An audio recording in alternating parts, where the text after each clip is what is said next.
Beynəlxalq Təhsil Mərkəzinin baş sponsorluğu ilə Təhsil Arenası başlayır. Valideynlərin haqlı narazılığı ortaya çıxır. Diplom var, amma iş yoxdur. Gənclər iş tapa bilmədiyini, işə götürənlər isə uyğun kadr olmadığını deyir. Yəni bu dəqiqə diplom əslində heç bir məna kəsb eləmir. Bir vasitədir elə belə. Bəs problem hardadır? Gənclərin üzləşdiyi ən böyük problem ilk dəfə Təhsil Arenasında müzakirə ediləcək.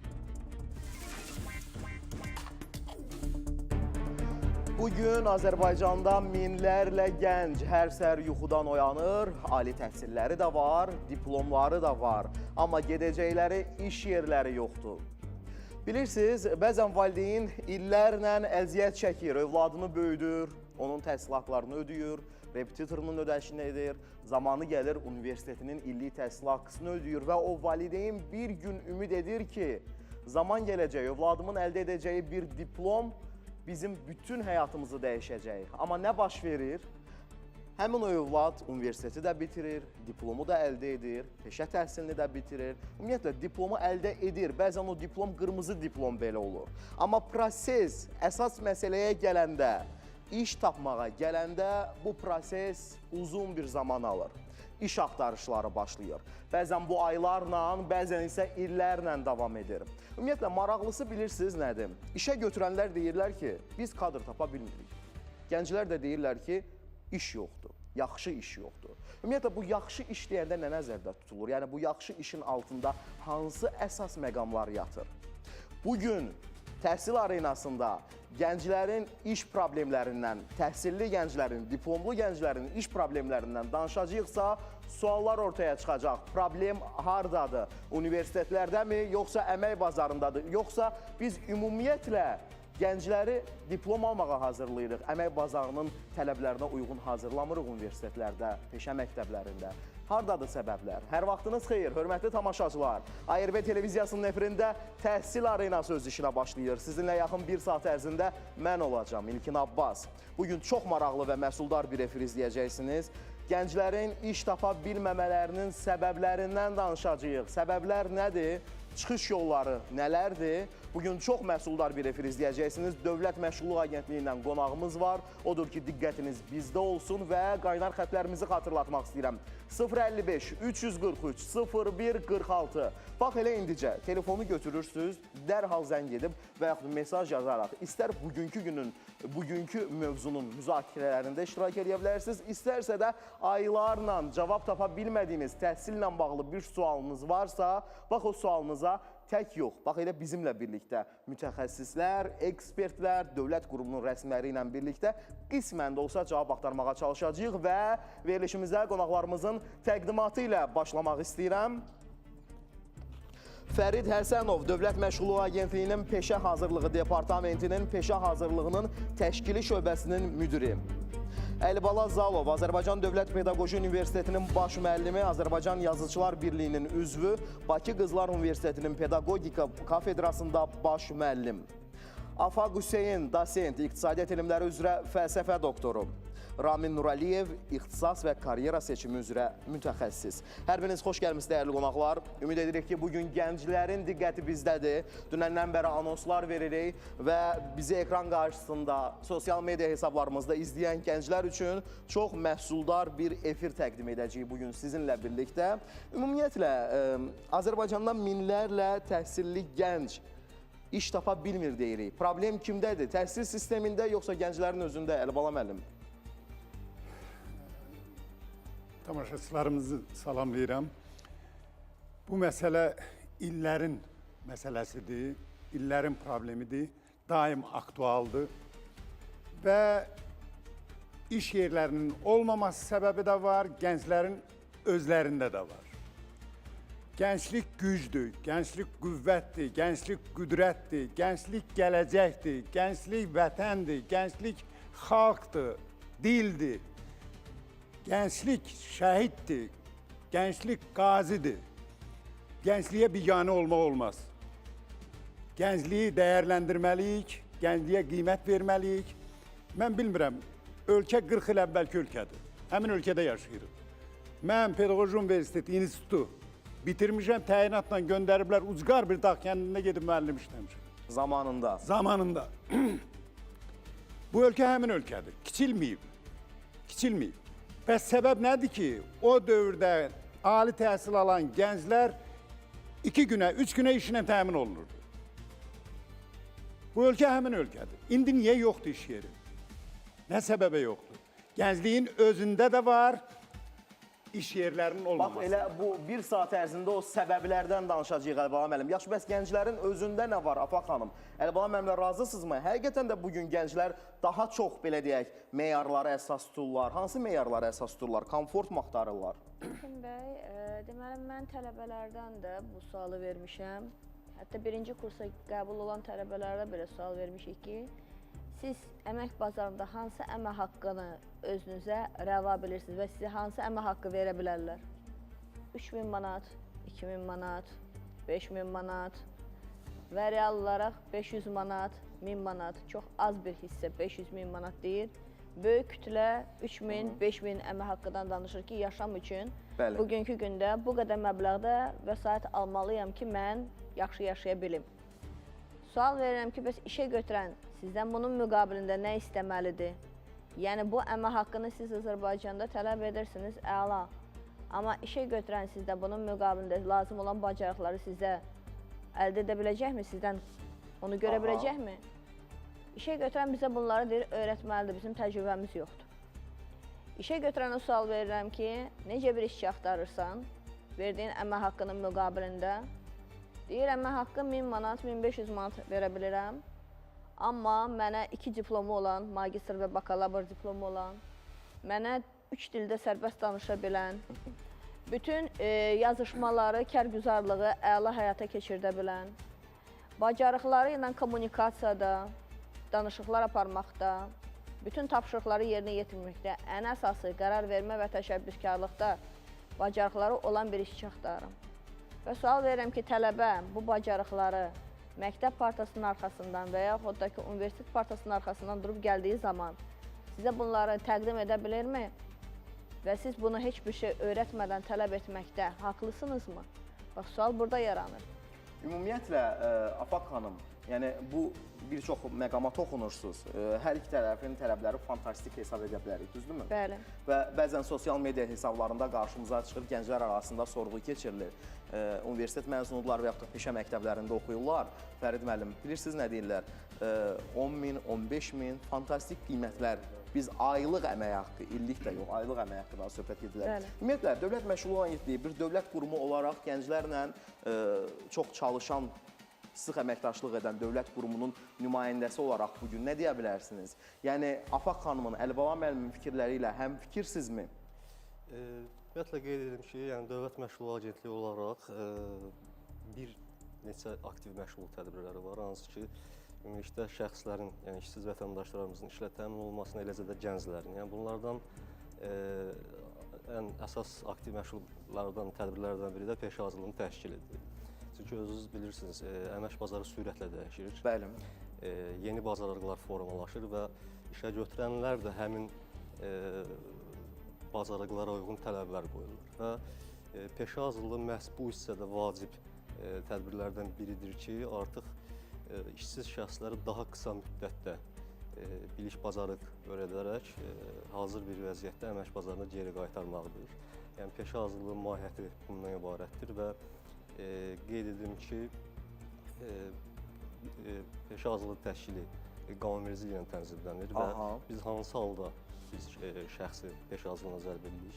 Ola bilər ki, həmin şəxsin ümumiyyətlə peşəsi və ixtisası yoxdur. Və yaxud da ki, peşəsi və ixtisası var, sadəcə olaraq bacarıqları itirib həmin peşə və ixtisas üzrə. Yəni, uzun müddətdə məşğul olmayıb və həmin bacarıqları itirib və yaxud da ki, ola bilər şəxsin peşəsi və ixtisası var və müəyyən bacarıqları var, onları inkişaf etdirmək lazımdır. Biz bu halda həmin şəxsləri peşə hazırlığına cəlb edirik və ümumilikdə mən 2025-ci il üzrə statistika qeyd edə bilərəm. 18 mindən çox işsiz şəxsi biz peşə hazırlığına cəlb eləmişik agentlik olaraq. Faiz nisbəti ilə həmin o 18 mindən çox şəxsin arasında gənclərin payı nə qədər? Gənclərin payı, onu da statistik məlumatını verim, 9 mindən çox şəxs. Yəni 50% hardasa və daha çox artıq Bu gənclərin heç də az göstərici deyil, Rami müəllim. Əslində mən hər üç dəyərli qonağımızın fikrinə münasibət bildirmək istəyirəm. İlk növbədə Əlibala müəllimin fikrinə münasibət bildirmək istəyirəm. Mən düşünürəm ki, bu problemin birinci kökü ali təhsil müəssisələrindən başlayır. Ali təhsil müəssisələrimizin böyük əksəriyyəti kadr hazırlığında çox passivdir. Bizim bir neçə ali təhsil müəssisəsinin çıxmaq şərti ilə demək olar ki, əksər ali təhsil müəssisələrimizdə, baxın, bir gənc ali təhsil müəssisəsində niyə oxuyur? Oxuyub ixtisası üzrə, ixtisasını bitirdikdən sonra əmək bazarına qoşulmaq üçün, düzdürmü? Ali təhsil müəssisələrini təmsil edən iki dəyərli pedaqoq yerləşib burada. Bəli. İndi mən fikrimi ifadə edeyim, yekunlaşdırım. Sonra digər dəyərli qonaqlarımızın da fikirlərini dinləyək. Buyurun, əlbəttə. Ali təhsil müəssisələri, biz beynəlxalq təcrübəyə baxanda baxırıq ki, demək olar ki, Avropanın təhsil inkişaf etmiş ölkələrinin əksəriyyətində tədris müddətinin 1/3 ən az praktikaya həsr olunur. Baxın, bugün bizim dəyərli müəllimlərimiz oturub burada. Bizim ali təhsil müəssisələrimizdə, elə Qızlar Universitetini götürək və yaxud da digər universitetləri götürək, pedaqoji universiteti götürək, fərqi yoxdur. Bizim ali təhsil müəssisəsində bir semestr praktikaya, təcrübəyə vaxt ayrılır. Bir gənc pedaqoji ixtisası, ən asan bir ixtisas deyirəm, pedaqoji ixtisası bitirən bir gəncimiz bugün əgər əmək bazarına qoşulmaq üçün, yəni MİQ imtahanında iştirak etmək üçün, əgər ali təhsil müəssisəsindən dəstəyi ala bilməyib, əlavə repetitor yanına və yaxud da hazırlıq kursuna gedirsə, bu zaman ali təhsil müəssisələri papağının qabağına qoyub düşünməlidir. Yəni, ali təhsil müəssisələri və belə deyək də, lazımi dəstəyi verə bilmir deyirsiniz. Verə bilmir. Ümumiyyətlə, sualı belə qoya bilərikmi? Bir çox işə götürənlər bacarıqlı kadrın az olduğunu deyir. Bu normaldır. Universitetlər 4 il ərzində bəs kimi yetişdirirlər? Baxın, bu normaldır. Mən işə götürənəm, mən istəyirəm ki, mənim təşkilatımda, şirkətimdə bacarıqlı kadr olsun.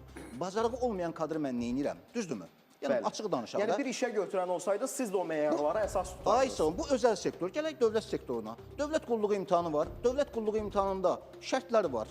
Asandırmı? Xeyr, çətindir. Dövlət nə deyir? Deyir, mənim dövlət müəssisələrinə əgər əmək fəaliyyətindən başlamaq istəyirsənsə, dövlət qulluğu imtahanından və müsahibə mərhələsindən müsbət nəticə əldə eləməlisən. Bu reallıqdır. Bugün biz sosializm cəmiyyətində deyilik. Müəllimin qeyd etdiyi kimi, mən 40 il bundan əvvəl ali təhsil müəssisəsini bitirəndən sonra mənə birbaşa təyinat verirdilər, get falan məktəbdə işlə. Xeyr, bugün kapitalizm dövrüdür. Yəni, Əlibala müəllimdən fərqi olaraq siz reallıqdan daha çox danışırsınız. Bugün sosializm cəmiyyəti artıq öldü, dəfn elədik bunu. Bugün kapitalizm cəmiyyətidir və kapitalizm cəmiyyətinin tələbləri var.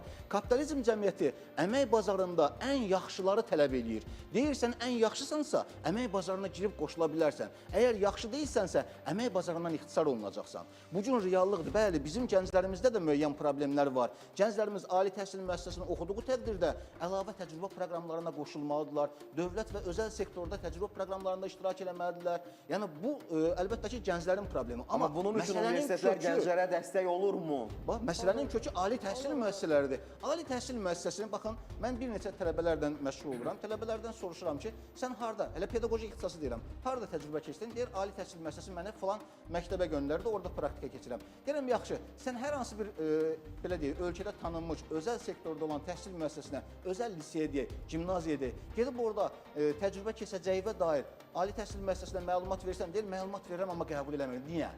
Niyə qəbul eləməsin? Bu gənc hər hansı bir yerdə təcrübə keçmək istəyirsə, ali təhsil müəssisəsi niyə bunu məhdudlaşdırmalıdır? Afaq xanımın əlavəsi var. Əslində, Rami mənim dediyində obyektiv və subyektiv səbəblər var. Problem ondan ibarətdir ki, əgər biz hər bir günahı ali təhsil üzərinə yükləsək, universitetlərin üzərinə yükləsək, bu doğru olmaz. Çünki əmək bazarı o qədər də şəffaf bazar deyil. Bunu qəbul etmək lazımdır və bunun reallıqlarını görmək lazımdır. Yəni, bugünkü gündə ali təhsil müəssisəsi tərəfindən buraxılan, tutaq ki, misal üçün, ilə 4000 tələbə bir universitet tərəfindən əmək bazarına buraxılırsa və onun müəyyən bir faizi işə qəbul olunursa, bu müəssisə artıq təhsil müəssisəsi standartları təmin etmiş olur. Xeyr. Əmək bazarında tələb və təklif arasında bir əlaqə yaranır və burada əlbəttə ki, tələb təklifdən nə zaman formalaşdırılır? Təklif var, tələb var. Amma tələbə təklif çox olduqda bu zaman əmək haqqı aşağı düşür, işçi qüvvəsinin sayı çoxalır. Bugün əmək bazarında problemlərdən biri odur ki, işsizlərin sayı kifayət qədər çoxdur. Və hətta, mən sizə başqa cür deyim, əmək haqqısından narazı olub, iş yerindən narazı olub, iş yerini dəyişmək istəyənlərin sayı daha çoxdur. iş tapa bilməyənlərin paralel olaraq bunlar da gələcəkdə işsizlər ordusu kimi ortaya çıxa bilər. Bugünkü gündə universitetlər tərəfindən buraxılan tələbəyə, siz deyirsiniz, praktika keçirilmir, təcrübə keçirilmir. Bəli, amma tələbəyə müəyyən istiqamətlər verilir.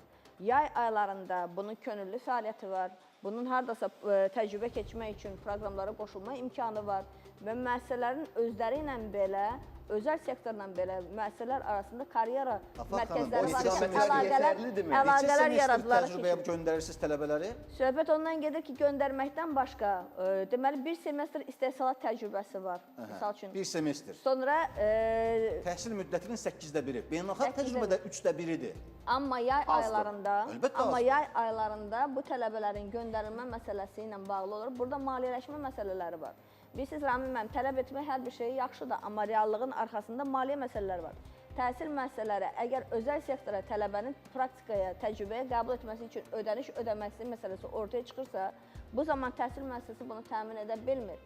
Çünki nəyə görə? Təhsil haqqılar bilavasitə daha yuxarı instansiyalar tərəfindən təyin olunur. Onlar da Təhsil müəssisəsi biznes xarakteri daşıyır demək istəyirsiniz. biznes xarakter daşımır, xeyr. Təhsil müəssisəsinin işi nədir? müəssisəsinin məhz gözəlliyi ondan ibarətdir ki, təhsil müəssisəsi biznes xarakteri daşıya bilmədiyinə görə, təhsil haqqını istədiyi qədər artıra bilmədiyinə görə və müəyyən çərçivələr çərçivəsində həddində hərəkət etməli olduğuna görə praktika yerlərindən əməkdaşlıq edir. Bugünkü gündə bir çox sahibkarlarla, müəssisələrlə, şirkətlərlə əlaqələr yaradaraq karyera mərkəzləri tərəfindən tələbələrin həmin o şirkətlərə təcrübəyə göndərilməsi ilə danışıqlar da aparılır, göndərilir də. Tələbələrə eyni zamanda paralel açıq seçim verilir ki, gəlin hansı müəssisədə iştirak etmək istəyirsinizsə, sənədi gətirin, biz sizi ora göndəriş verək.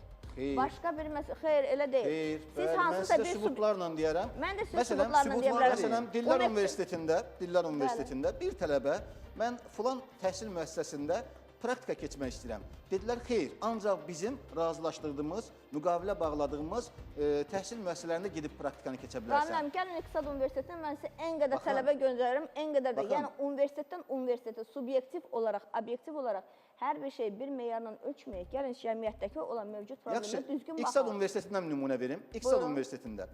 İqtisad Universiteti bəli, ölkədə tanınmış, həqiqətən də gənclər tərəfindən də, cəmiyyət tərəfindən də hörmət göstərilmiş və təhsili ilə tanınmış ali təhsil müəssisəsidir. Mən bunu qətiyyən etiraf edirəm. Bir mənalı olaraq belədir. Amma bəzi ixtisaslar var. Misal üçün, maşın mühəndisliyi ixtisası var və yaxud da ki, inşaat mühəndisliyi ixtisası var. Bu ixtisası bitirən gəncimiz birbaşa gedib əmək bazarına rahat qoşula bilirmi?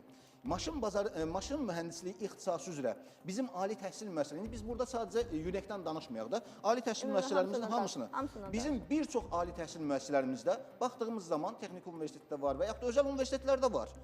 Maşın mühəndisliyi ixtisası üzrə İlkin müəllim təsəvvür edin, təhsil verir, amma bu ali təhsil müəssisəsinin maşın laboratoriyası yoxdur. Yəni, düşünə bilirsinizmi? Kiçik bir maşın zavodu olmalıdır ali təhsil müəssisəsində. Tamamilə razıyam, olmalıdır. Amma onun maliyyələşməsi hardan həyata keçirilməlidir? Fərqi yoxdur. Baxın, mən sizə bir şey deyim mi? Bir şeyin ki, arxasında maliyyə vəsaiti durmursa, sən bunu etməlisən deyə tələbi ortaya qoymağın da düzgün deyil. Yaxşı, o zaman neynəyək? Biz yataq gözləyək ki, bizim təhsil müəssisələri belə kadr hazırlayır da, biz neynəyək? Elə deyil axı. Bugünkü gündə iki yanaşma var. Əmək məcəlləsində universiteti təzə bitirmiş şəxsə, hətta işə düzələn zaman sınaq müddəti tətbiq olunmaya bilir. Bu birinci yanaşmadır ki, gənclər üçün şərait yaradılır. İkinci yanaşma nədir? Dövlət qulluğu, bayaq dediyiniz, dövlət qulluğunda elə vəzifələr var ki, orada staj tələb olunmur. Əgər siz stajlı, bacarıqlı işçi istəyirsinizsə, bu başqa tələbdir. Siz təzə universiteti qutaran məzunu götürüb özünüzünkü odara işçi yaratmaq istəyirsinizsə, bu tamam fərqli yanaşmadır. Bu zaman işə götürən də o məsuliyyəti hiss eləməlidir. Hamıya eyni yanaşmanı göstərmək olmaz. Kimisə yetişdirmək lazımdır, kimisə vəsait qoymaq lazımdır, kimisə inkişaf etdirmək lazımdır. Baxın, Ramin müəllim, maraqlısı bilirsiniz nədir? Yəni, bugün universitetləri bitirən o məzunlar, gənclər də mi Afaq xanım kimi düşünür?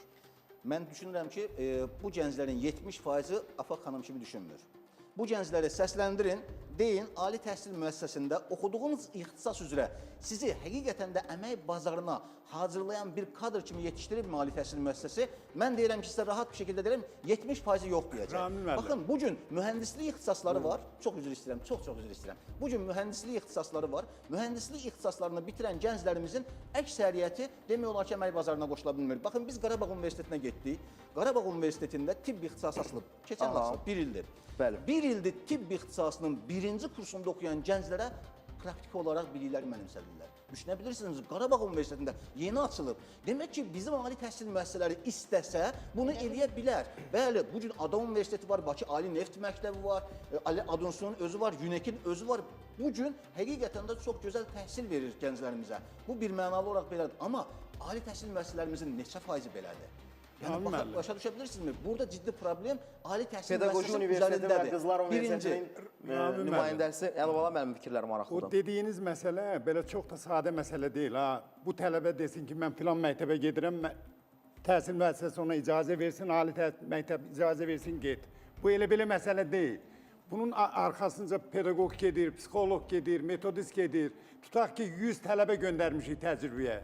100 pedaqoqu, 100 psixoloqu hardan alıb onun müşahiyyətinə göndərək? Bu mənada universitetin özünün tədbirlər planında qəbul olunmuş konkret filan 36 nömrəli məktəb, 158 nömrəli məktəb, filan məktəb, ora getməlisən.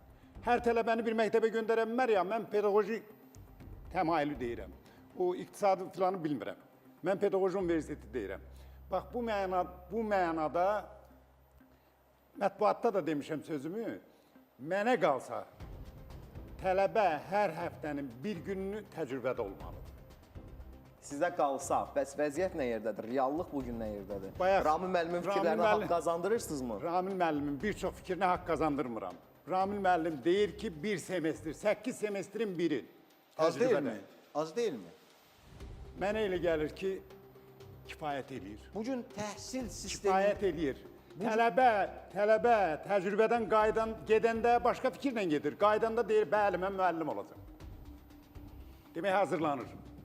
Mən müəllim olacam. O ki, qaldı MİQ-dən Dövlət İmtahan Mərkəzində imtahan verib işə göndəriş məsələsi, o məsələ mənə sona qədər aydın olmur. Mənim bir qızım, demək, 60 bal tələb olunanda 55 bal toplayıb. 100 bal tələb olunanda da 78 bal toplayıb. Düşmür. Məktəbə düşmür. 60 baldan 55 bal nə deməkdir? Niyə düşməsin? Nə üçün? Demək, iş yeri məhduddur. Demək, iş yeri məhduddur. Bu bir, tələbələrimizin texniki təfəkkürü yüksək səviyyədədir. Texniki təfəkkür var. Amma nəzəri cəhətdən dar ixtisas üzrə biliklənir. Nəzəri cəhətdən biliklənir. Təcrübi cəhətdən isə mükəmməl olmur. Mükəmməl olmur. Nəsə bunun mexanizmi işlənməlidir. Yeni mexanizm işlənməlidir. Bu mexanizmdə ali təhsil müəssisələrinin düzgün praktiki biliklərin mənimsətməsindən başlayır. Bu bir mənalı olaraq belədir. Əlibala müəllim, baxın, bugün beynəlxalq təcrübəyə biz baxsaq, yəni təhsili inkişaf etmiş ölkələrdən söhbət edirəm mən. Təhsil müddətinin 1/3-dən söhbət edirik. Amma bizim ölkədə 8/1 praktikaya həsr olunur. Baxın, özünüz qəbul edirsiniz, mühəndislik ixtisasları üzrə. Yəni, bir semestr təcrübə kifayət edərmi sizcə? Və yaxud da deyək, hələ pedaqoji ixtisası deyirəm. Pedaqoji ixtisas üzrə deyirsiniz ki, təhsil müəssisəsi hər hansı bir başqa bir məktəbə təcrübəyə tələbəni göndərə bilməz. Niyə göndərə bilmir? Fərdi şəkildə göndərə bilmir. Niyə göndərə bilmir? Axı, mən sizə izah edeyim mi bunun yolunu?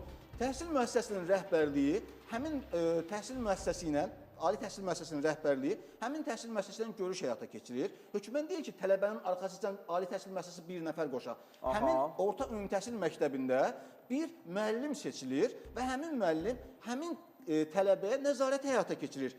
Ali təhsil müəssisəsinin nümayəndəsi də həftədə bir dəfə həmin müəllimlə görüşlər keçirir, tələbənin davamiyyətini yoxlayır, tələbənin ümumi vəziyyətini yoxlayır, potensialını yoxlayır. Yəni, bunu etmək 2x2 kimi asan bir şeydir. Bayaq dedim, yüzlərlə tələbənin arxasınca ali məktəb hər tələbəyə bir nəfər göndərə bilmir. Yəni, sizin deməyinizdən belə çıxır ki, bizim ali təhsil müəssisələri tələbələrin əmək bazarına formalaşmasında çox böyük bir imkanlara malik deyil. Və buna görə də tələbələrə təcrübə proqramlarında bir semestr ancaq təcrübə keçə bilir. Elə demirəm. Mən Yəni uzun sözünüzdən müddət- elə çıxır. Rəmzan, mən uzun müddət tələbələri praktika aparmışam. Siz dediyiniz mexanizm orada var. Həmin müəssisələr tərəfindən bir nəfər kurator təyin olunur və o uşaqları nəzarət edir. Amma gözəllik nədən ibarətdir? Həmin adam, onun əmək haqqısına bu funksiyalar daxil deyil. Biz bu zaman həmin müəssisədə işləyən işçiyə düzgün yanaşmanı tətbiq etmirik. Biz öz funksiyalarımızı ona ötürük ki, sən burada bizim tələbələri nəzarət etməlisən. Bu onun işi deyil. O öz işində, öz işi ilə məşğul olur. Buna görə ya haqq ödənilməlidir, ya həmin adamla müqavilə bağlayıb ali təhsil müəssisəsi onunla o funksiyaları yerinə yetirmək üçün müəyyən qədər o şərtləri yerinə yetirməlidir. İkinci bir tərəfdən, Yetirsin də çətin bir şeymi? Yox, İndi bu maaş mexanizm ödəməlidir. olmalıdır Ödəsin da. də. Biz təklif eləyək eləsin, indi o qalan Yəni məsələ ali təhsil müəssisəsi deyə bu kadr hazırlayır ölkə Kadrlarla üçün, bağlı. ölkənin gələcəyi üçün kadr formalaşdırır. İcazə Amma verin. bunu etməyəcəksə nə İcazə Büdcəyə verin, edəcəksən? sərhəd var, kadrlarla oradan o bağlı yana məsələ keçə deyim. bilmir. Nətər Sərhəd var, sərhəd. Bu İcazə qədər pul verin. ayrılır, əlavə yoxdur axı. Yaxşı, İcazə dövlət verin. ali təhsil müəssisələrinə, dövlətə, Elm və Təhsil Nazirinə bu barədə təqdimat yazıb göndərərsən, mənim belə bir maliyyə vəsaitinə ehtiyacım var. İllərlə yazılıb. Dövlət ona deyəcək, yox Rəmin eləmirəm müəllim, illərlə yazılıb o Ali məsələ, təhsil ödənişlə müəssisəsinin bağlı. rəhbərliyindən çox şey asılıdır. Bu Mənim gün bir Azərbaycan dövləti tərəfindən təhsilə kifayət qədər vəsait ayrılır. Ayrılır. Azərbaycan dövləti təhsilə Amma- xüsusi diqqət qayğı yetirir. Baxın, peşə təhsilindən söhbət edirik, düzdürmü? Bu gün Azərbaycan dövləti peşə təhsili istiqamətində kifayət qədər inzibati binalar tikir. Kifayət qədər ixtisaslar açır. Yəni dövləti Məktəblər, tərəfindən. peşə təhsili məktəbləri, Bəli, bu yəni gün orta universitetlər. təhsil məktəb, ali təhsil müəssisələrində dövlət tərəfindən nə qədər dəstək göstərilir? Məsələ burada problem nədir? Mən sizə deyim mi? Dövlət tərəfindən 10 minlərlə gənc bugün təhsil verilir. Bəs universitetlərdə vəziyyət onları izləyirlər. Problem İlkin müəllim ali təhsil müəssisəsinin rəhbərliyindədir. Bu gün əgər Bakı Ali Neft Məktəbinin tələbələri Bakı Ali Neft Məktəbinin təhsilindən razıdırsa, adını çəkmək istəmədiyim bəzi ali təhsil müəssisələrinin tələbələri razı deyilsə, UNEK razıdırsa, o birisi razı deyilsə, Qarabağ Universitetinin tələbələri razılıq ifadə edirsə, burada ali təhsil müəssisəsinin rəhbərliyinə çox məsuliyyət düşür. Yəni burada birinci məsul şəxs ali təhsil müəssisəsinin rəhbəridir. Bizim ali təhsil müəssisəsinin rəhbərləri təcrübəyə gedən tələbələr üçün 1, 2, 3 və yaxud da indi deyək ki, təhsil müəssisəsinə görə dəyişir. Dövlət və yaxud da özəl sektor ayırır, xüsusilə də dövlət qurumları. Niyə özəl sektora göndərilmir? Baxın, mən sizə bir sual verirəm. Ali təhsil müəssisəsi niyə özəl sektora gənc tələbələri göndərmir? Özəl sektor bahadır. Mən cavab verim o suala. Bahadır, niyə? Yəni, Bahadır. UNEK-in özündə mühasibat ixtisasını qutaran tələbələr var. Tutaq ki, bir qrupda 25 nəfər var. Mühasibat şaxəlidir. Bunun kommersiyası var, ictimaisi var və s. və onların hər biri ayrı-ayrı formatdadır. Yəni işləmə iş prinsipi fərqlidir, vergisi ayrıdır, mənfəəti ayrı cür hesablanır və s. Onların bəzilərinə seçim verirlər ki, özəl müəssisəyə gedirsən, dövlət müəssisəsinə gedirsən və yaxud da ki, ictimai sektora gedirsən, kommersiya sektoruna gedirsən və s. Tələbə artıq özü gələcəkdə hansı sahədə işləmək istəyirsə, ona uyğun olaraq seçimini edir. Çünki tələbələrin qarşısına seçim verməklə paralel olaraq İqtisad Universitetində daha başqa nə baş verir? Layihə işi ilə bağlı olaraq özəl sektorlarda layihə işini apararaq reallaşdırma imkanları yaradılır. Bilirsizmi, burada subyektivlik nədən ibarətdir? Hamını eyni cür ölçmək olmaz. Müəssisələr var ki, onlarla əməkdaşlığa özəl sektor çox rahat gedir. Müəssisələr var ki, idarələr var ki, onlar çox çətin gedirlər. Və konkret olaraq Qəbul burada edirəm. universitetləri günahlandırmaq düzgün deyil. Özəl sektorun özündə də tələbəni qəbul edib qapıdan yola salanlar var. Gəlsin, sənədini dolduraraq verərək get deyənlər də var. Amma sabah işçi axtaranda əksinə olaraq peşəkarını, ən yaxşısını, ən gözəlini və ən rahatını istəyirlər. Məndən əmək haqqının artımını istəməsin, məndən artıq iş saatından sonra saxlayanda etirazını bildirməsin, məndən təhsil üçün haqq istəməsin, əlavə təhsil üçün vaxt istəməsin və s. və əlaxır. Yəni, bütün bunların hamısı gəlir gənclərin üzərinə qonur. Bilirsizmi, problemi kökündən görmək lazımdır. Problemin kökü nədən ibarətdir? İşə götürənlə təhsil müəssisəsinin arasında anlaşılmayan nə var ki, bu məzun burada iş tapa bilmir? Problem ondan ibarətdir. Bacarıqlı istəyirsən, bacarıqlı veririk. Afa xanım, ümumiyyətlə biz bugün deyə bilərikmi, işə götürən bir çox sahibkarlar, bir çox belə deyək, şirkət rəhbərləri gənclərin motivasiyasını öldürür. Yox, mən elə deməzdim. Çünki şirkətlər də fərqlidir. Bilirsiniz, şirkətlərin başında da duran Faiz insanlardır. nisbəti ilə onlar çoxluq təşkil edirmi? Faiz nisbəti ilə onlar 50-nin 50-yədir. 50-nin 50-yə nə deməkdir? 50-nin 50-yə şirkət var ki, tələbəni sıfırdan götürür, hətta mən deyərəm təcrübəsi olmayan işçi istəyir. Bir mən öz şablonumu uyğunlaşdırmaq istəyirəm. Çox üzr istəyirəm. Baxın, bir də xırda bir qeyd Təcrübəsi edəcəm. olmayan, bir dəqiqə. Görürsünüz, Təcrübəsi olmayan Əgər bir bunu işçi şirkət edirsə, istəyirəm. ali təhsil müəssisəsi nə eləyə bilmir? Şirkət deyir ki, Sıfırdan. mən bunu sıfırdan götürürəm və bunu sıfırdan götürür, özüm formalaşdırıram. Təliminə də göndərirəm, kuratorunu da təyin eləyirəm, hər bir şeydir. Müəssisə var ki, deyir yox, mən 22 yaşında, 45 yaşında adamın biliklərinə sahib, bacarığına sahib, dil bilikləri, nə bilim, insanlarla kommunikasiya qurmaq, qətiyyətli olmaq, qərar vermək. Axı bu uşağın yaşını da nəzərə almaq lazımdır. 22 yaşında insanla 45 yaşında olan əmək bazarındakı işçi eyni potensiallı işçi deyil. Bəlkə bunun açılmamış potensialı ola bilər, amma bacarıqlar və təcrübə öz sözünü deyir. Təcrübəsi olmayan tələbəni bugün işə götürməsi problem yaradır. En qədər adam var. İşə təlimlərə çağırırsan ki, gəlin təlimə deyir, sonra işə düzəltmə məsələsi varmı? Təlimdən sonra siz bizi işə verəcəksinizmi? Və mən bu baxımdan məşğulluq agentliyini də göstərmək istəyirəm. Bəli, bunlar öyrədirlər, işlə təmin edirlər. Əvvəllər iş yerlərində kvotalar var idi. Dövlət bölmələrində kvotalar var idi ki, onlar məşğulluq vasitəsilə işsiz insanları ora götürürdülər, məzunları ora götürürdülər. Amma hazırda o kvotalar yoxdur. Əmək bazarı bugünkü gündə sırf tələb təklif əsasında formalaşır. Dövlət Məşğulluq Agentliyindən söz düşmüşkən az əvvəl Fərid müəllim çox mühüm məqamlara toxundu. Gənclərlə bağlı əsaslı iş gördüklərini bildirdilər. Rami müəllim, peşə təhsilindən biraz danışaq. Peşə məktəblərində vəziyyət qənaətbəxşdirmi, ürəkaçandırmı? Heç də qənaətbəxş deyil, ürəkaçan deyil. Bugün peşə təhsili istiqamətində bəli, dövlət tərəfindən yüksək dəstək var. Amma bəzi problemlər də var. Nədir o problemlər? Yəni, məsələn, bizim peşə təhsilinə gənclərimiz niyə istiqamətlənmək istəmir? Peşə təhsilinə ona görə, əslində peşə təhsili nə deməkdir, bilirsinizmi? Bu peşə təhsilini bitirdikdən sonra əmək bazarında öz ixtisası üzrə əmək fəaliyyətinə başlayacaq. Və bu istiqamətdə həm peşə təhsili agentliyi tərəfindən, təhsil müəssisələri tərəfindən, həmçinin də başqa qurumlar tərəfindən, misal üçün məşğulluq idarəsi tərəfindən bu istiqamətə təşviq yönləndiriləcək. Amma peşə təhsili müəssisəsini bitirənlərimizin %80%-nə biz baxsaq, əmək bazarına qoşulmaqda çətinlik çəkirlər. Niyə çətinlik çəkirlər? Çünki ona verilən peşə təhsili həmin gəncə kifayət etmir. Yəni, bugün bu istiqamətdə də peşə təhsili müəssisəsi rəhbərləri də düşünməlidir. Maraqlıdır. Deyirsiniz ki, peşə təhsilinə gənclər getmək istəmir.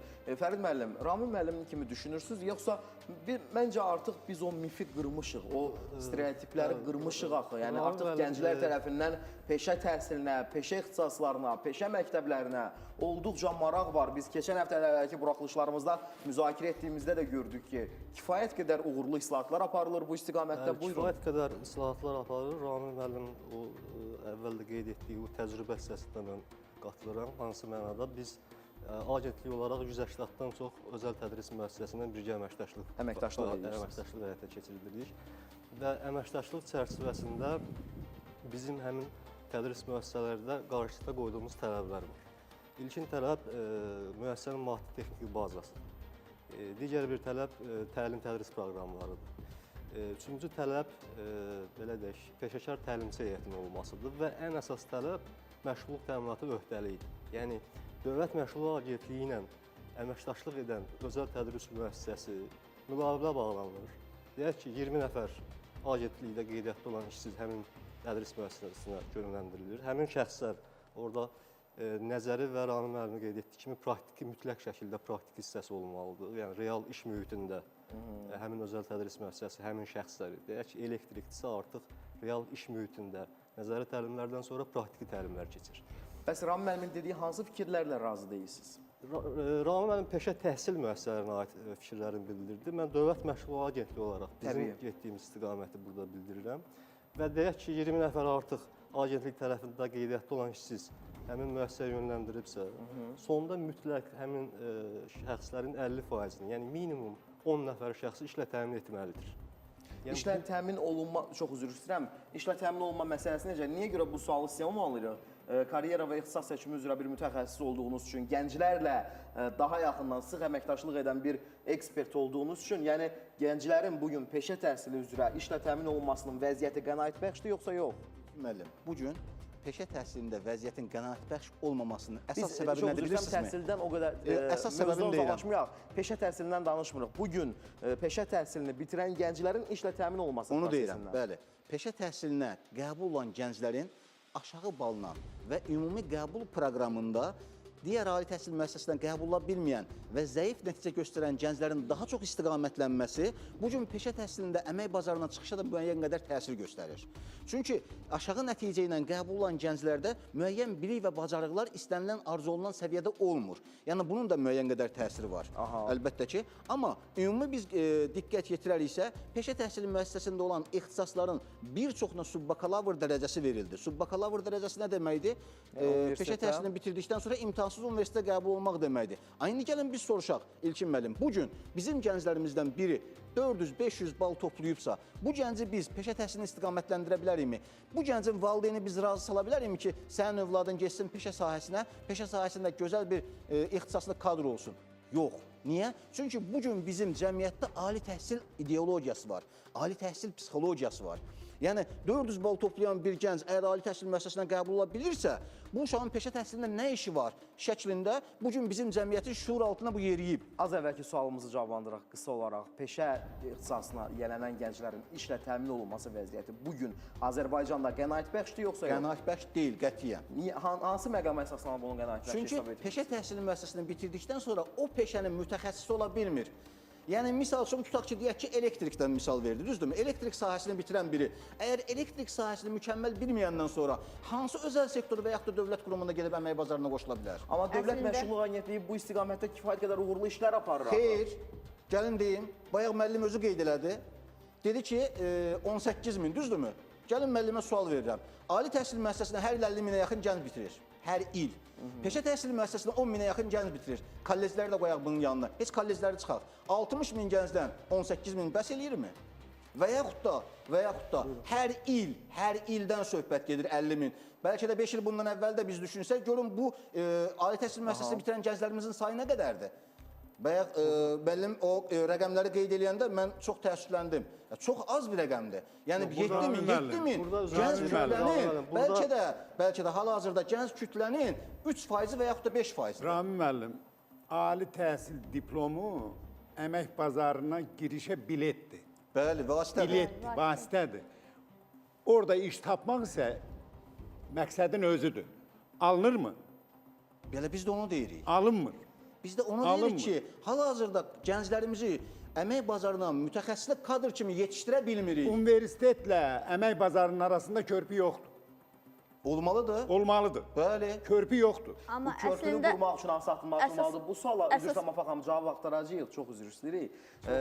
Mən buyurun. Burada bir qeyd vermək istəyirəm Rami müəllim. Rami müəllimin fikirləri olduqca sərt ittiham səsləndir. Dövlət Məşğulluq Agentliyi nəzərə alsaq ki, belə deyək də, sosial maddi rifah çətinliyi olan şəxslərə xidmət göstərir və burada biz hər il müəyyən kvota ayrılır. Yəni belə deyək, ayrılmış kvota sayı 18 min hər il üçün. Və burada təkcə gənclərdən söhbət getmir. Çünki digər kateqoriyadan olan şəxslər var. Burada ünvanlı sosial yardım alan şəxslər var. Burada şəhid ailəsinin üzvləri var. Müharibə iştirakçıları var, əlilliyi olan şəxslər var. Yəni biz fokusu 50% kifayət qədər yəni böyük bir rəqəmdir fikrimcə.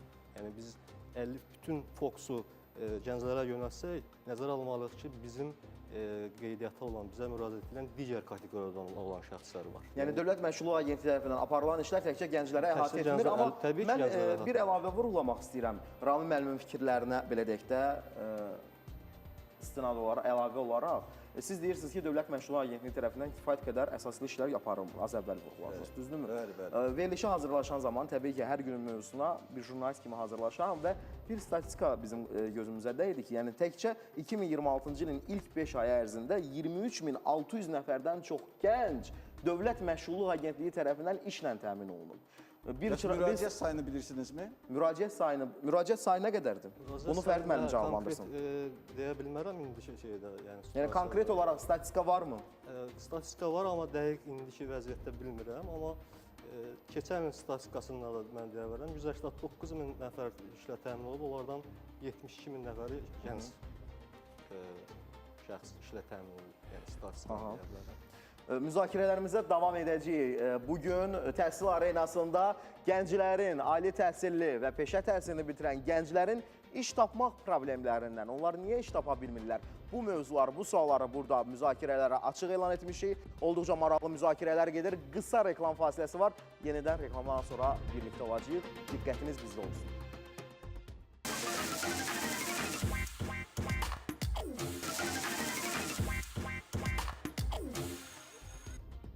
ARB televiziyasının efirində Təhsil Arenası öz işini davam etdirir. Bugün gənclərin iş tapa bilməmələrindən danışırıq. Nədir səbəblər? Niyə görə gənclər bugün işlərin az olduğundan şikayətlənirlər?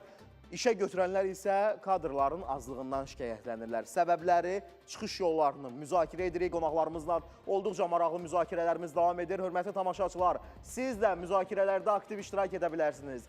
055 343 0146. Bax, elə indi zəng edib müzakirə mövzu ilə bağlı öz fikirlərinizi bildirə bilərsiniz və gənclərdən danışırıq. Gənclər yaxşı özləri bu haqda nə düşünürlər? Gənclərin yanaşması nədir? Bu haqda kiçik bir sujetimiz olacaq. Gənclərə də söz haqqı vermişik bugün. Onlara işlədəcəyik. Çünki söhbət elə gənclərin özündən gedir məhz bugün. Ona qədər isə verilişimizin baş sponsoru Beynəlxalq Təhsil Mərkəzinə təşəkkür edirik. Beynəlxalq Təhsil Mərkəzində 40 növ təhsil xidməti göstərilir. Heç bir imtahan vermədən bakalavr, magistratura, doktorantura dərəcələri üzrə öndə gedən universitetlərə imtahansız qəbul imkanı Beynəlxalq Təhsil Mərkəzində mümkündür. Eyni zamanda mərkəz vasitəsilə təhsil alan tələbələr təhsil müddətində təcrübə imkanlarına və məzun olduqdan sonra işlə təmin edilirlər. Bununla yanaşı, təhsil müddətində yüksək nəticə əldə edən tələbələr mərkəz tərəfindən xüsusi təqaüdlə də təmin olunurlar. Qeyd edək ki, mərkəz 21 ölkədə 140 universitetlə rəsmi olaraq əməkdaşlıq edir. Mərkəz beynəlxalq keyfiyyət sertifikatını əldə etmiş təhsil mərkəzli Azərbaycanda və beynəlxalq təhsil mərkəzinin əlaqə nömrələrini xatırlatmaq istəyirəm. 051 401 44 43 Təhsil Arenasının baş sponsoruna təşəkkür edirik. Gəncləri eşidək, yenidən müzakirələrə davam edəcəyik. İnkişaf getdikcə iş yerləri tapmaq da bir qədər çətinləşir. Çünki ixtisarlar baş verir bəzi müəssisələrdə. Bu da yəni işsizliyə gətirib çıxarır. Yəni bu dəqiqə diplom əslində heç bir məna kəsb eləmir. Bir vasitədir elə belə. Yəni ondan çox təhsil aldığı müddətdə yəni kurslara getməlidir, sertifikatlar almalıdır. Yəni bu ixtisasını daha da inkişaf etdirməlidir. Belə olur ki, çox belə əziyyət çəkən tələbə axırda gəlib işsiz qalır. Yəni diplom olsa da, istəyir qırmızı diplom olsun. Amma yəni bəzən bəxt məsələsi də olur. Yəni az belə çalışan tələbə yəni elə olur ki, yəni bəxti gətirir, istədiyi iş tapa bilər də. Mənim ixtisasım xüsusi rabitə vasitələri mühəndisliyi idi. Texniki Universitetdə Müdafiə Sənayesi Nazirliyində gedir. Yüksək ortalama ilə bitirənləri universitet özü deyib ki, məsələn, işlə təmin edəcək. Buna görə çalışıram ki, ortalamam yaxşı olsun və ona görə iş problemindən biraz, necə deyim, rahatam. Bu dövrdə əgər təhsil universitet diplomu ilə və ya elə universitet var ki, məsələn, o universitet diplomuna çox yer qəbul eləmir. Amma daha belə prestij universitetlər var ki, universitetin diplomu olaraq daha belə qəbul edirlər, daha yollar açıqdır. Çox yerlər təcrübə istəyir. Bu ən çox marketlərdə tələb olunur. Bir də elm sahələrində ən çox təcrübə istənilir. Mən fikirləşirəm ki, mən müdir olsaydım, işə götürəndə əsas şeyə baxardım, dilə baxardım, dil biliyinə, bir də müştərilərlə bacarığına. Yəni, bu qədər. Əgər iş yerləri də bunu tələb edirsə, məncə işçi çox tapıla bilər. Təcrübə söhbətdə var əslində, təcrübə də istəyirlər biraz. Amma təcrübə yığmaq üçün də hardansa başlamaq lazımdır da. İş yerlərinin tələbləri çoxdur, əlbəttə. Amma tələbə vaxtı həmin problemlər könüllü olaraq işlənsə, məncə onlar həll olar. Gəncləri eşitdiyi müxtəlif fikirlər səsləndirdilər və orada da mövzunun əsas kökü hara gedib çıxır? Təcrübə. Təcrübə, təcrübə. Ramin müəllim. Proqramı çox vacibdir. Sadəcə dövlət qurumları ilə deyil, ali təhsil müəssisəsinin rəhbərləri özəl sektordan da əməkdaşlıq etməlidir. Bir neçə sektordan əməkdaşlıq edib tələbələri təcrübəyə göndərməlidir. Və sorğulan belə qənaətə gəlir ki, gənclər özü də qismən olsa sizlərlə həmfikirdirlər. Bəli, gənclər, zaten gənclərin özündə praktikaya getmək həvəsi var, istəyi var. Baxın, asan xidmətdə könüllülər var. Gedirlər, gənclər qoşulurlar. Amma bunu ali təhsil müəssisəsi etməlidir. Bunu istiqamətdə dəstək verməlidir. Baxın, bugün bizim ali təhsil müəssisələrinin bir çoxunda karyera mərkəzləri yoxdur. Siz yenə də öz fikrinizdə qalırsınız. Maraqlıdır, Afaq xanımla Əlbala müəllimin səsləndirdiyi əsaslar sizi qane etmədi hələ də. Burada bir fikrimi ifadə edeyim. Karyera mərkəzi yoxdur. Bitirən, ali təhsil müəssisəsində bitirən məzunlarla iş şöbəsi yoxdur. Bəzilərində var, formal xarakter daşıyır. Yəni bu ali təhsil müəssisəsi düşünməlidir. Mən bu gənci məzun olaraq cəmiyyətə əgər verirəmsə, yəni bu gənc əgər əmək bazarına qoşulmaqda çətinlik çəkirsə, Sizcə bəlkə biz özümüzdə nəsə etməliyik bu sahədə? Yəni hər şeyi təhsil məsələlərini üstünə atmaqla kifayətlənməməliyik. Mən deyirəm ki, böyük problem təhsil müəssisələrindədir. Baxın, bugün bizim gəncimiz əgər İqtisad Universitetini seçim edirsə, hər hansı bir başqa özəl universiteti seçim etmirsə, bu müqayisə varsa və yaxud da bizim bugün işə götürənimiz Bakı Ali Neft Məktəbinin tələbəsini işə götürürsə, digərini götürmürsə, arada seçim qoyursa, bu zaman digər təhsil müəssisəsi niyə görə günahkar deyil? Düz deyil. Yəni demək ki, burada müqayisə aparılırsa, digər təhsil, bugün bizim Adam Universitetini bitirən gəncimiz hər hansı bir əmək bazarına qoşulmaqda, digər ali təhsil müəssisəsindən rahat bir şəkildə qoşula bilirsə, demək ki, bizim təhsil müəssisəsində böyük problem var. Təhsil müəssisəsi əmək bazarı üçün bizim gəncimizi hazırlamır, kadr yetişdirməkdə çətinlik çəkir. Çünki maddi-texniki baza yox səviyyəsindədir bəzilərində. Mühəndislik ixtisası açıb, özəl ali təhsil müəssisəsidir. Maddi-texniki baza yoxdur, laboratoriya yoxdur. Sizcə də biraz ümumiləşmiş şəkildə danışmırsınız. Yəni digər universitetlərin də gördüyü işləri axı biz görməzdən gələ bilmərik, Ramin müəllim. Amma bu sahədə bəli. Məsələn, Qızlar Universitetində, Pedaqoji Universitetdə, Əlibala müəllim, buyurun, sizi eşidirik. Mən bir həqiqət deyim ki, Pedaqoji Universitetindən Neft Kimya Akademiyasının müqayisə eləmək olmaz. Biri nəzəridir, digəri praktikidir. Demək, tələbəmdən soruşuram ki, diplomu aldın, oldun müəllim? Deyir, bəli. Deyirəm, yox, qızım, yox, oğlum. Müəllim olmaq üçün hələ neçə dəfə büdüriyəsən, yıxılasan, ləyaqətli, təcrübəli, vicdanlı müəllimlərimiz var. Onlar sizə himayədarlıq eləyəcək, əllərinizdən tutub qabağa gətirəcək. Bax, bu mənada müəssisənin, işə götürən müəssisənin müstəsna rolu var. Dünya şöhrətli, tərbiyəçi, pedaqoq Makarenko deyirdi ki, mən bura gəl ifadəsinin 16 çalarını öyrənəndən sonra pedaqoq oldum. O 16 çaları öyrənmək üçün 17 il, 18 il çətin tərbiyə olunan uşaqlarla işləyib. Siz elə bilirsiniz ki, 16 çaları öyrənmək 1 ilin, 4 ilin işidir. İşə götürən bununla məşğul olmalıdır, himayədarlıq eləməlidir, əlindən tutub qabağa aparmalıdır. İcazə verərsiniz, mən müdaxilə eləyim. Mən beynəlxalq təcrübədən bir qədər danışmaq istəyirəm. Dünya üzrə tanınmış universitetlərin məzunları həmin universitetin artıq iş qurmuş, işə götürən olaraq həmin universitetin məzunlarını özləyənlərinə işə götürülür. Əslində bu bir sistemdir. Bu nə deməkdir? Mənim bugünkü gündə məzunum hər hansı bir şirkətin rəhbəridirsə, o mütləq surətdə özü kimi bir komandadan çıxmış bir insanı götürəcək. Çünki onun artıq dünya görüşü, təfəkkürü, baxışı, problemi görmə, istiqaməti və s. eyni olacaq. Və bugünkü gündə istər Amerika olsun, istər Avropa olsun, istər Şərq olsun, artıq məzunların özləri iş açaraq digər məzunları yanlarına işə götürməklə məşğullar və bununla da məşğulluq problemini dövlətə kömək edirlər. İkinci bir siyasət nədir? Mütləq surətdə əmək bazarında həmişə iş yerinin az olması, işçi qüvvəsinin çox olması müşahidə oluna bilər. Birinci fikrinizə sual verirmi? Birinci fikrinizə. Buyurun, verin. Yaxşı, deyirsiniz ki, bəli, dünyada zəncir universitetlər var, bəli, onlar öz məzunlarına işə götürürlər. Niyə başqa universiteti götürmürlər? Çünki başqa universitetə etibar eləmirlər. Yenə də gəldik mənim fikrimə. Demək ki, ali təhsil müəssisəsinin rolu danılmazdır. Xeyr, mən razı deyiləm, çünki minliyin içərisində daxil olan kifayət qədər universitet var və kifayət qədər universitetin məzunları var. Problem orada başqa bir şeydir. Orada məzun universitetinin özünün adını, şərəfini, gələcəyini düşünərək həmin o universitet qarşısında bir öhdəliyini də yerinə yetirir. Məzun bugün universitetin qapısından çıxdı, universiteti itirmir. Problem başqa bir şeydədir ki, nəyə görə bugünkü gündə məzunlar iş açanda əmək bazarından işçi götürən zaman öz universitetlərinə niyə müraciət etmirlər və götürmək istəmirlər? Bəli. Afaq xanım, çox üzr istəyirəm. Bu universitet bitirən məzunun 3-ünü, 4-ünü, 5-ini götürə bilər da. Universitetdən söhbət getmir. Söhbət universiteti bitirən məzundan gedir. Məsələn, məktəb direktoru gedirsə, tutaq ki, əlbəttə ki, o yalnız və yalnız dövlət universitetini bitirən tələbəni götürəcək. Yəni, söhbət UNEK-in məzunundan gedirsə, UNEK-in məzunlar... Gəlin etiraf edək, ildə bayaq dediniz 54 min, 54 min məzunun cəmi 4 min iş yeri var. Bəli, iş yeri azdır. Amma iş yerinin açılması üçün gələk baxaq görək. Bugünkü gündə peşə təhsilini bitirir tələbə.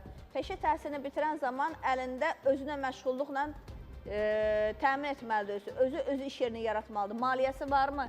Kim ona dəstək olur? Üzr istəyirəm bu hissədə, yəni özünün işlə təmin məşğulluğundan söhbət gedirsə, Dövlət Məşğul Agentliyinin fəaliyyət istiqamətlərindən biri də özünə məşğulluğunu təşkil edir. Bəli. Və peşə hazırlığında olduğu kimi həmin sayda, yəni 17-18 min civarında işsiz şəxsin hər il kvota ayrılır özünə məşğulluqda. Bu özünə məşğulluq nədir? Şəxsin belə deyək də, hər hansı bir bazarlığı var, deyək ki, bərbər bazarlıqları var. Demək ki, dövlət tərəfindən dəstək var. Və hər il 18 min nəfərə Təbii ki, bu yəni danılmaz bir faktdır. İstehsal sahəsi üzrə avadanlıqlar verilir və təbii ki, bunun da içində gənclərin xüsusi belə deyək, çəkisi var. Yəni ayrılmış kvota onlara da şamil olur. Ümumiyyətlə Fərid müəllim, mən istərdim ki, hazırda verilişimizi yüzlərlə gənclər izləyirlər. Yəni bu gün onlar peşə seçimində Dövlət Məşğul Agentliyinə müraciət etsələr, ümumiyyətlə nələrə diqqət etməlidirlər? 3 əsas müddəa deyə bilərsinizmi? O bu gün gənclərin işlə təmin olunmasında əsas rol oynasın, əsas 3 faktoru deyin zəhmət olmasa. Əsas 3 faktor dedikdə burada əsas belə deyim də artıq müasir yeni tələblər formalaşır. Yəni bura süni intellekt daxildir ya digər formada. Yəni mən düşünürəm ki, hətta biz bununla bağlı artıq bizə qeyd edilmiş 175 peşə və ixtisas təsdiqlənmiş var. Hansı ki, biz peşə hazırlığı vasitəsilə həyata keçiririk. Artıq bu il, cari ildə biz 20-yə yaxın yeni və peşə ixtisası təklifləri hazırlamışıq. Hansı ki, onların içində süni intellekt mütəxəssisi var. Bəli.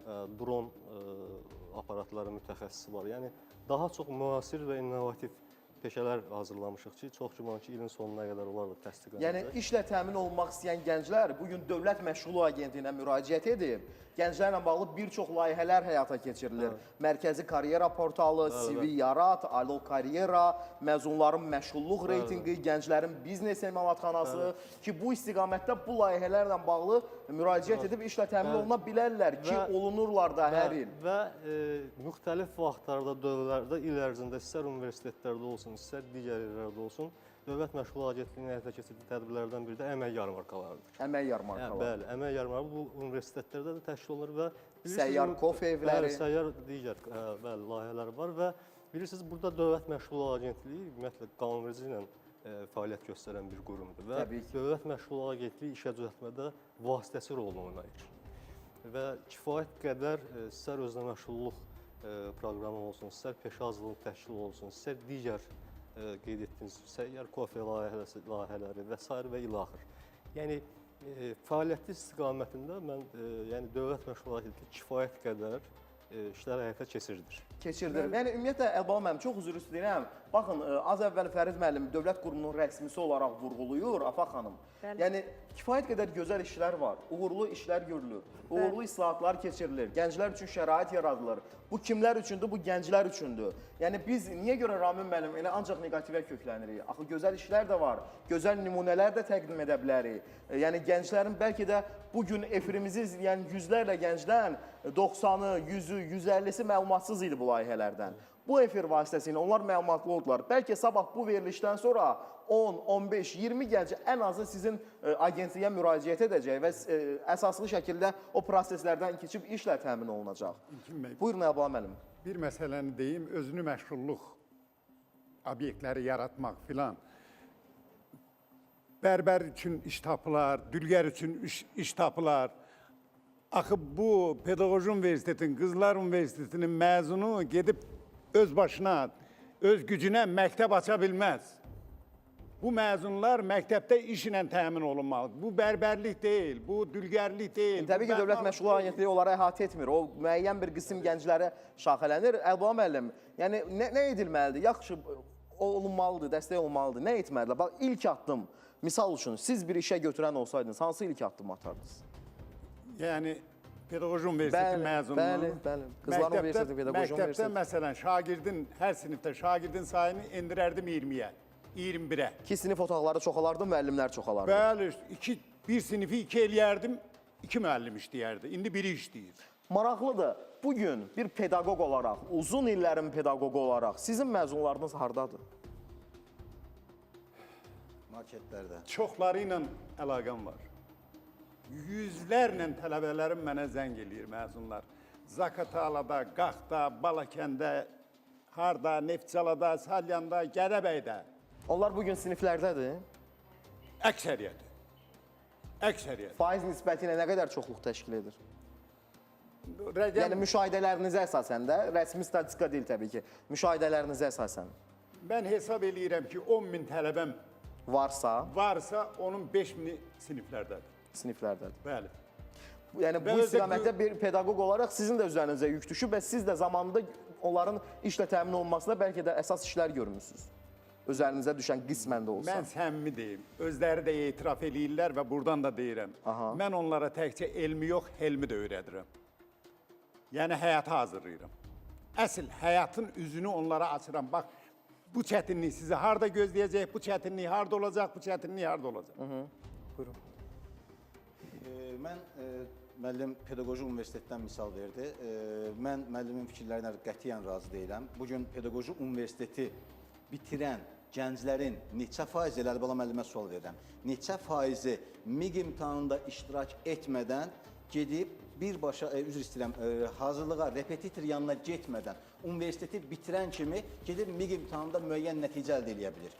Hələ pedaqojidən söhbət getmişkən sizi bunu deyirəm. Əgər bu faiz 5%-dən yuxarı deyilsə, universitet bu məsələdə düşünməlidir. Mən tam ciddi deyirəm sizə, mənim işlədiyim fakültədə, yəni ibtidai sinif müəllimliyi ixtisasında ən azı tələbənin yarısı MİQ-dən keçir. İndiyə qədərki danlı belədir. MİQ-dən keçir, amma necə? Universitetin verdiyi təhsilləmi, yoxsa əlavə hazırlığa gedərəkmi? Hə, bu başqa məsələ. Onu demək istəyirəm. Onu demək istəyirəm. Yəni bugün müəllimlərin işə qəbul imtahanlarına hazırlayan onlarla kurslar var. Bugün universitet mi o təhsili verir, onlar MİQ-dən keçirlər? Mən sizi alqışlayıram, çox düzgün sual qoydunuz. Dəfələrlə təklif eləmişəm, mətbuatda da yazılı şəkildə çıxış eləmişəm ki, o repetitor sistemini universitetin özünə gətirmək lazımdır. Universitet o məsuliyyəti öz üzərinə götürməlidir. Tələbəni hazırlayırıq, nəzəri bilik veririk, amma imtahana gedəndə tələbə repetitor yanına gedir. Axı 4 il siz ibtidai sinif müəllimi hazırlayırsınız. Bu ali təhsil müəssisəsini bitirdikdən sonra ibtidai sinif müəllimi olmalıdır. Əgər bu öz ixtisası üzrə müəllimlərin işə qəbulu imtahanından keçə bilmirsə, bu böyük bir ayıbdır. Yox, qarışdırırsınız qardaşım. MİQ-in tələbi ilə, proqramı ilə Pedaqoji Universitetin proqramı eyni deyil. O zaman bu proqram, o zaman Pedaqoji Universitetdə əgər müəllim hazırlayırsa MİQ hardan sual salır ki? Ümumiyyətlə o məsələyə toxunun ki... Metodika keçirsiniz universitetdə. Ümumiyyətlə MİQ oradan sual salır. O məsələyə toxunun ki, diplom vermişiksə MİQ imtahanı nə üçündür? Mövzudan uzaqlaşırıq, xahiş edirəm. Bugün müəllimlərin işə qəbul imtahanından danışmırıq. Afaq xanım, kapitalizm cəmiyyəti üçün çox son qısa vaxtımız qalıb. 3 əsas məqama toxunaq. Gənclər bugün iş seçərkən hansı 3 məqama diqqət etməlidirlər? Son olaraq. Birincisi, bilikləri aldıqları diplomda göstərilən qiymətə uyğun olmalıdır, 1. İkincisi, bacarıqları müraciət etdikləri yerə uyğun olmalıdır, 2. Üçüncüsü, şəxsi keyfiyyətləri cəmiyyətdə özünə iş tapmaq üçün yetərli olmalıdır. Yəni, kifayət qədər qapıları açaraq keçmək bacarığına malik olmalıdır.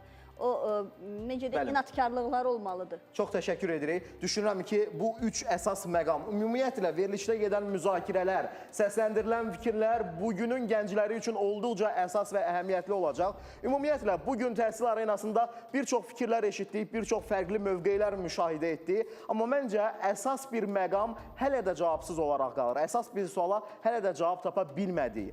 Əgər bugün gənclər iş tapa bilmirlərsə, bu, təhsil sistemindən tutmuş əmək bazarına qədər hamımızı düşündürməli olan əsas milli bir məsələdir. Və ümid edək ki, gələcəyin gəncləri diplomlarını sadəcə evdə saxlamaq üçün yox, gələcək həyatlarını qurmaqda istifadə edə biləcəklər. Təhsil arenasına baxırdınız. Sabah eyni saatda, eyni məkanda görüşmək ümidi ilə salamat qalın.